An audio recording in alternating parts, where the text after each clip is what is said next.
Yo, what's up guys, Yusuf here from TechRoyz and welcome back to a brand new video on the channel. And in today's video I take you guys over a $1,400 gaming PC build featuring the new AMD Ryzen 7 2700X. So the second generation of Ryzen CPUs are out and here are my builds as always. So in this video I take you guys over the parts you need to build this PC. Towards the end of the video we'll talk about the performance numbers, benchmarks and future upgrades that you can do to this PC to make it even better. And all the parts that I talk about in this video will be linked in the description to Amazon US as always. And those are affiliate links, so if you want to help the channel out and in turn help me make more videos, go ahead, buy from those. And before we get to the build, go ahead, give this video a massive thumbs up, subscribe to the channel for more videos like this, and also hit that notification thingy so you get, notifications whenever I upload new videos on this channel. And with that being said, let's get to the build. Now for the CPU, we have the AMD Ryzen 7 2700X. It has 8 cores and 16 threads, comes clocked at 3.7 GHz on the base and 4.3 GHz on max boost. It has XFR2 and Precision Boost 2. Also comes with its own Wraith Prism RGB cooler which is enhanced and provides 50% more cooling, so it should be able to handle that decent overclock. Also the CPU has 20 MB of total cache and retails for $329.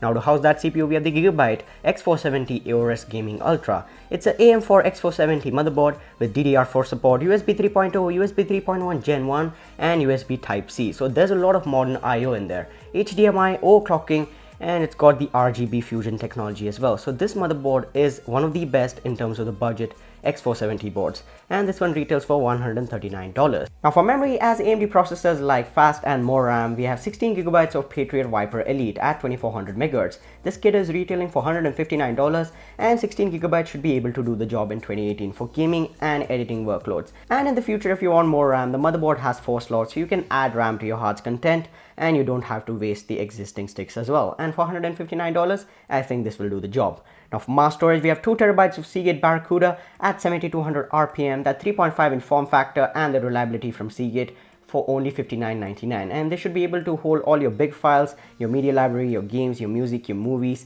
and this will not run out of storage for some time now. Now to get those fast boot times in 2018, we have the 128 GB Silicon Power SSD. So 128 GB should be more than enough for your operating system and some important programs that you want to run really fast. This is based on 3D NAND flash and can give you speeds up to 550 MB in read and 420 MB in write.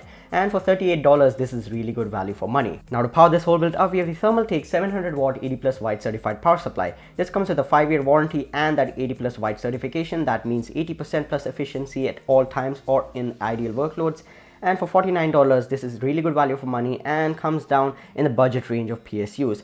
The EVGA ones are just too expensive, so I think Thermaltake's 700 watt PSU should do the job. Now for the graphics card and the star of the show, we have the Gigabyte GeForce GTX 1070TI. It has 8 GB of GDDR5 memory running on a 256-bit memory interface. It has RGB fusion and the memory on this is clocked at 8008 MHz. It also supports WindForce 3X, that means 3 big cooling fans to keep their GPU cool in heavy workloads, and this is retailing for $549, which is not far off from the MSRP, which was $479. So I think this is providing some really good value for money. Also RAM and graphic card pricing is kind of coming down, so you can wait, buy used, buy offline and see where you're getting the best deal. But the GTX 1070Ti should be able to do the job in this build. Now to wrap this whole build up, we have the Corsair Carbide Spec 04. This is really good looking and has a ATX mid-tower form factor, so it is big and has liquid cooling support. You can put in your hard drives, your SSDs, has a lot of space, cable management space is there, has a clear side panel and is also available in a bunch of color combinations, USB 3.0, audio jacks, and for $45 you can really not complain. So that's about it for the parts. Now let's talk about performance and future upgrades.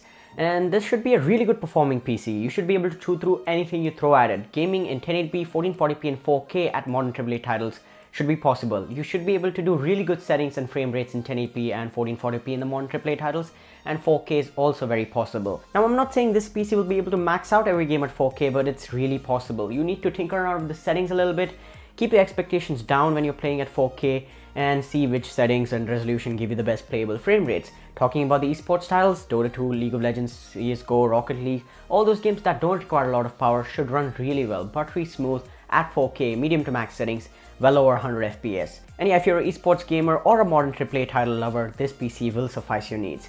Now talking about something other than gaming, that is editing, productivity, 3D rendering, video editing and streaming. Things like that are also possible on this PC, and they'll be doing really good because editing and streaming requires, a lot of multi-threaded performance, and the Ryzen 7 2700X should be able to handle it because it has 8 cores and 16 threads, so there's a lot of room for you to do your work and do it really well. Now that's about it for the performance. Now let's talk about future upgrades that you can do to this PC.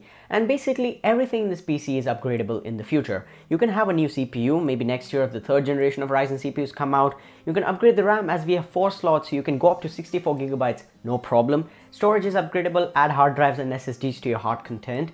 And also you should be able to upgrade things like the power supply, the case. If you want to add RGB lighting, anything is possible because it's a custom built PC, and those are the perks that you get with it. And that's about it for this video, guys. If it was helpful, if you enjoyed, and if it made you smile, just go ahead, thumbs up on this video. Also go ahead in the comment section down below, let me know your thoughts about this video. Subscribe to the channel for more videos like this. Hit that notification thingy so you don't miss out on future uploads.